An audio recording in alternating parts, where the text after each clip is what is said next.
Join us and unwind with a good book.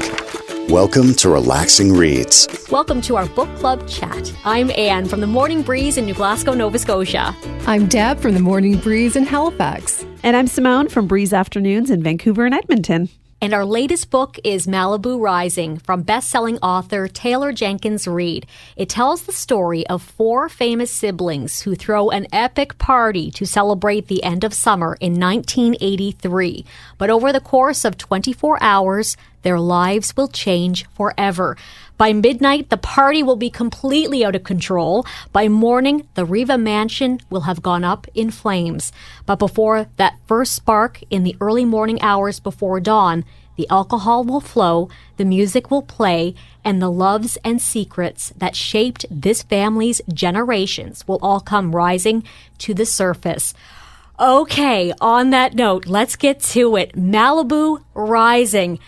What a read. I absolutely loved it. Deb, Simone, what did you think of this book? Yeah, I did too. I was surprised at how much I enjoyed it. I was really into it. I couldn't put it down once I started reading. It was one of those types of books. Same with me. My friend actually read it, and she was offering me her copy of it. And I said, no, that's the book we're reading in our book club. I have a copy.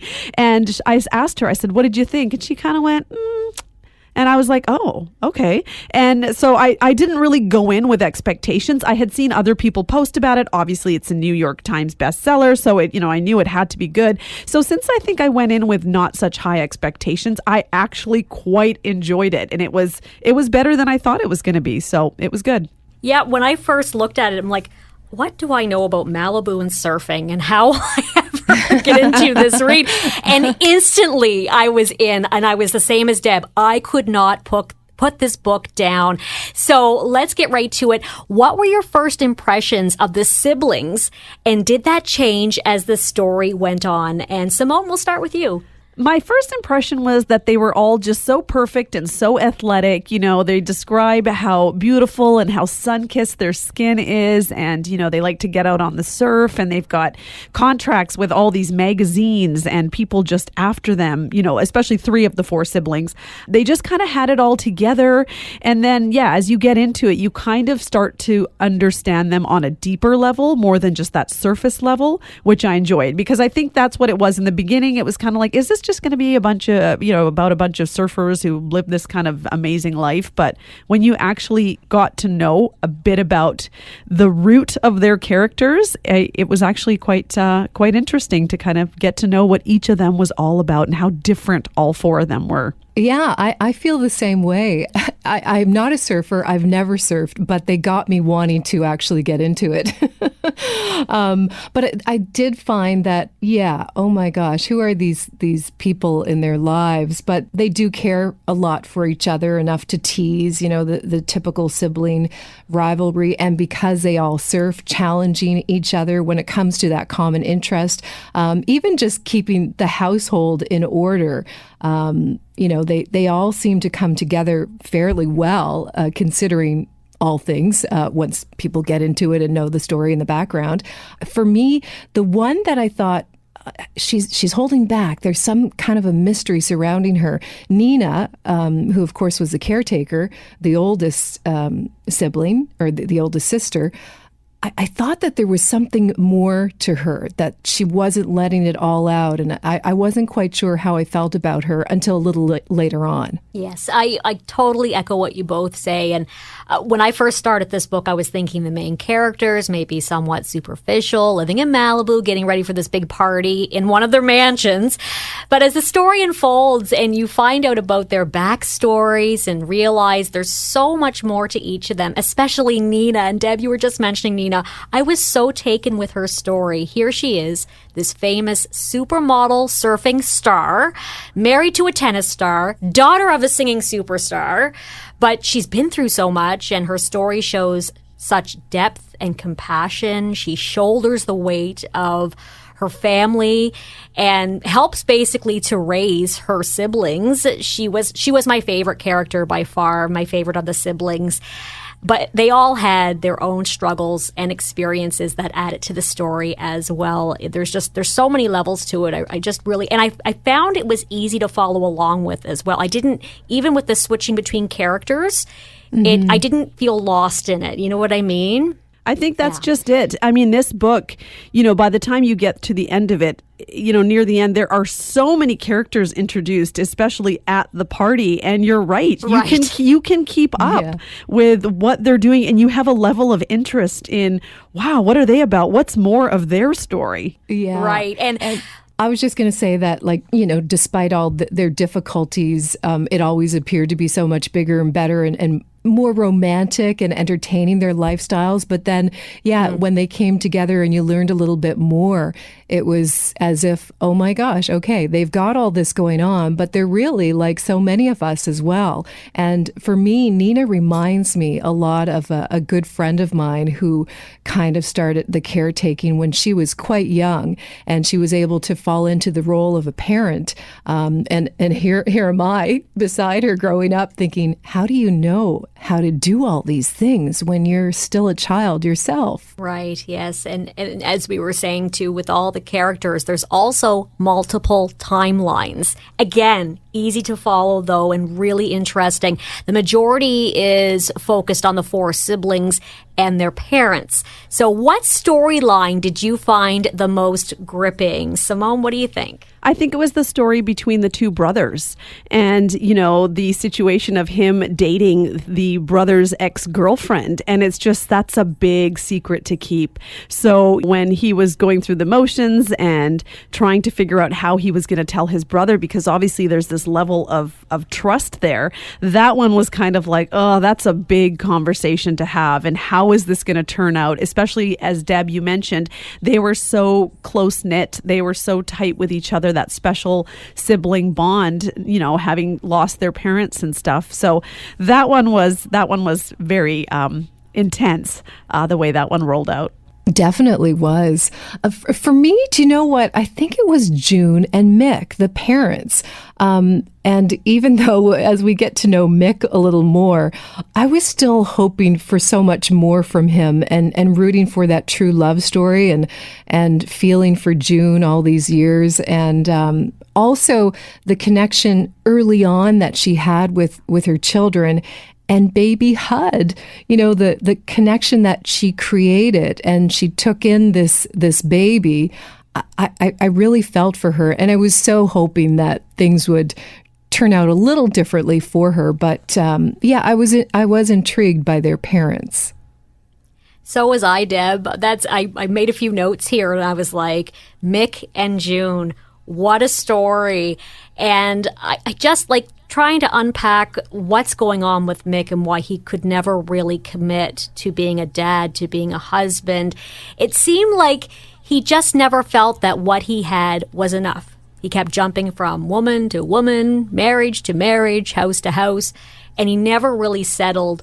And even in the end, when he meets the kids again and he tries to explain himself, and he does have a backstory, you still wonder, is this for real? Is he going to stay this time? Is he going to stay connected with his kids? But I thought it was really cool that the story is told in a 24-hour time frame, but also the flashbacks that basically look at the last 50 years. And it was so interesting to see how it was all sort of interwoven and how it all kind of came together at the end.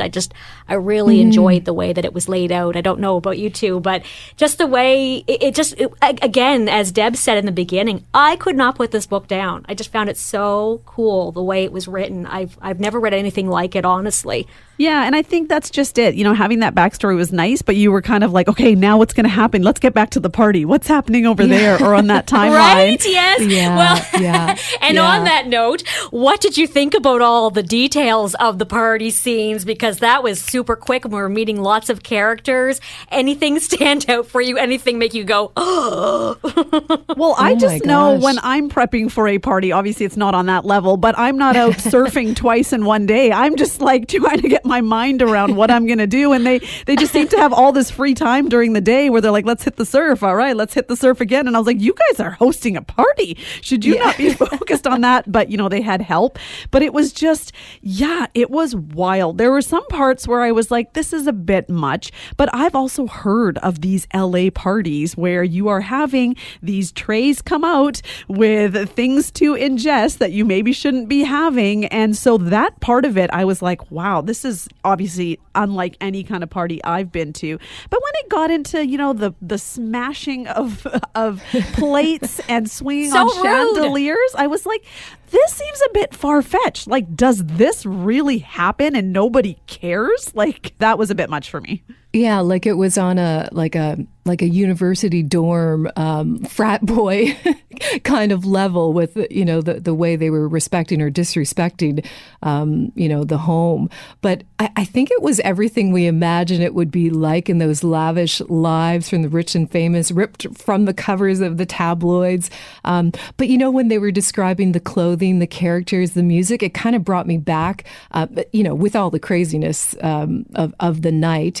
But not that I've been to a party quite like this, but I've heard of some within our own industry. But this goes back to, I guess it would be around the same time frame. It was such a different time, but kind of wild. And you hear about these things and you hear about them night after night after night after night, attending these soirees, these parties. So it did feel like it was everything that you might have seen in a headline. Yeah, all I kept thinking about was, could you imagine if this party took place in a time when there were cell phones and social media?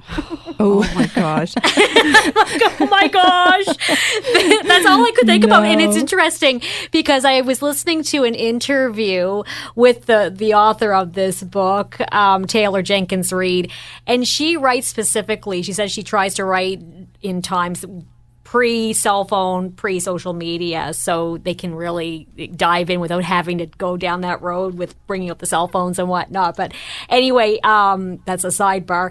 I just thought the same thing. Wild party. And when, as you say, when things got really out of hand, I really like Nina's friend that sort of stepped in and said, enough is enough, and called the cops. Although I was really irritated when the cop wouldn't listen to her and wouldn't go in through the house and clean house at that point, because it was just way out of control and they were wrecking the place and everything. And Nina was nowhere to be found. And I just couldn't imagine having all those people in my house and just going for a walk. And the other thing that got me was people showing up so late. I don't know if this is me being old, but even Mick leaving his house at midnight to go to a party. I was like, midnight? I'm in bed, like long passed out by the time, and then they're like 2 a.m. So-and-so shows up at the party. And I was like, what? Right. Why are these people showing up in the middle of the night? Yeah. I was thinking the same thing. And you had mentioned, Simone, about how are they not getting ready for this party? I'm thinking to myself, how are they not having a nap before this party? Oh my goodness. Anyway, I would not be able to handle a party like that, but it was very interesting to read about, that's for sure. Yeah, so it certainly was. I made reference to Nina going for a walk with and going to meet up with her family, and of course Mick was there too at this point. And that takes us to the end of the book, when there's a push for Nina to go to Portugal and leave everything behind, including finally selling the family restaurant. Do you think it was the right move? And we'll start with you, Deb, on this one.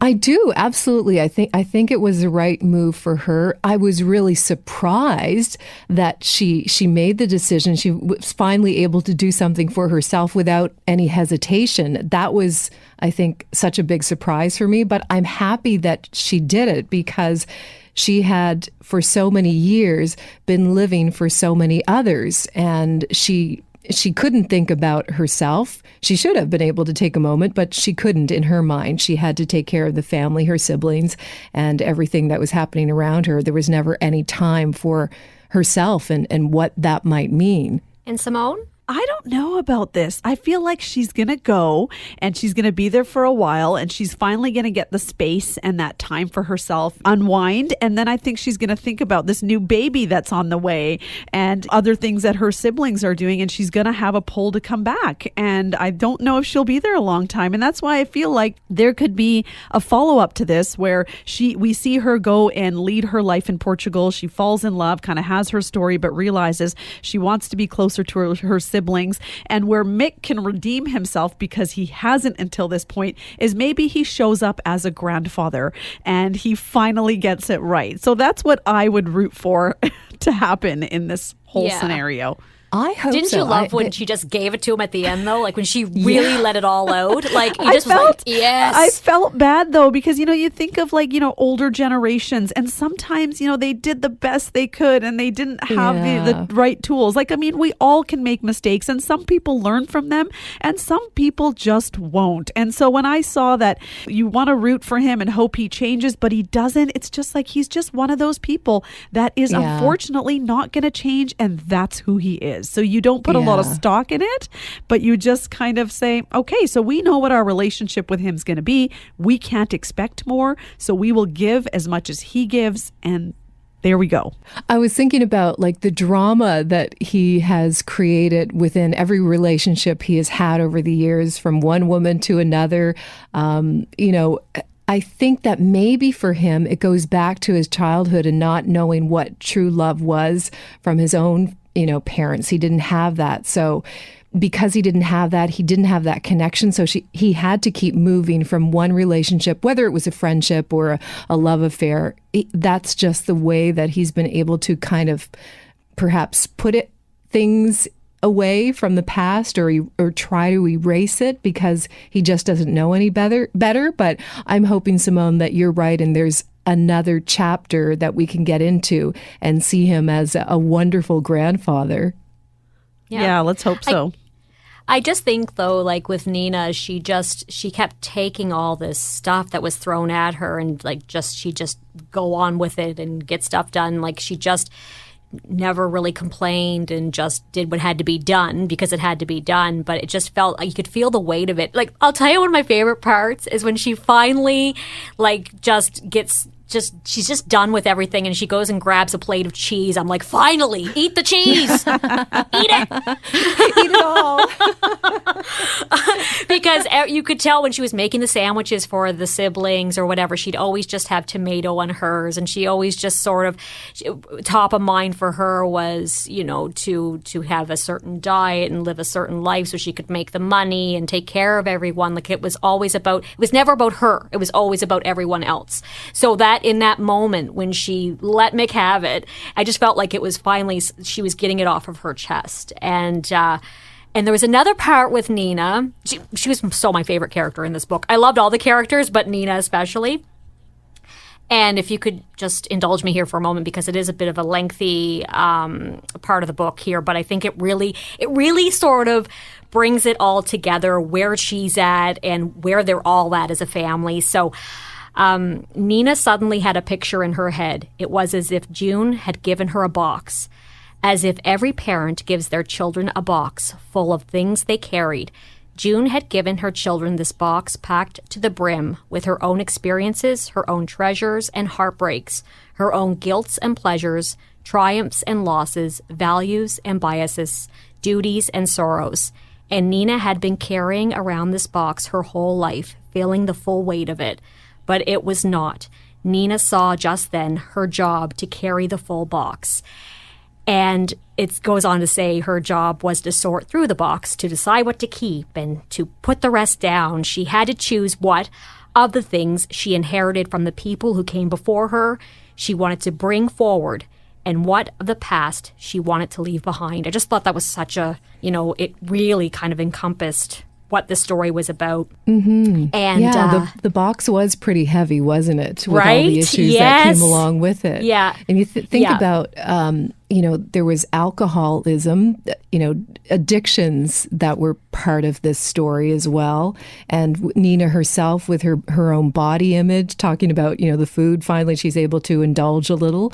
But a lot of heaviness within the family. Yeah, and I think that while perhaps she won't stay in Portugal forever, I was happy to see that she just had decided to go and just do her own thing for a little bit, just because she'd been doing everything for everyone else for so long. One thing I was going to say was, I think it was as if it was an added character, the family restaurant and the whole backdrop with it. I was, happy for Nina that the restaurant was sold, but a little saddened as well, because I thought that was such a part of the family. I know it was difficult to hold on to, and there was so much work involved in it, but it seemed like it was, I don't know, there was something about it that I felt like, oh my gosh, it's like losing a part of your family. Yeah, and losing the restaurant, losing the house. It was just a lot of, it was a full closing on those chapters. But you're right. A part of you feels like it's a big chapter to close, that restaurant. Mm-hmm, yeah. And I guess maybe the theme with the fire, right? There was so much fire within so many aspects of each one of them, each character, each role in the family. Yeah, but rising from the ashes, right? That's what I got from it at the end. And the title of the book as well, Malibu Rising, the restaurant being a character, Malibu being a character. I don't know about you two, but I totally want to go to Malibu at some point. Like, it sounds beautiful and amazing. Yeah, it does. Well, as Deb said, I've never done surfing. This made me want to learn to surf. And then it was just every time they talked about driving down the Pacific Coast Highway, I was like, I want to drive that in like a convertible with the sunshine on me, looking at the ocean. Exactly. You know what we'll do? We'll get a convertible. We'll buy some surfboards, or at least start with a rental, hop in the car, drive down the coast, and then open a cafe and hang out in Malibu. Yes, it's a good deal. Plan.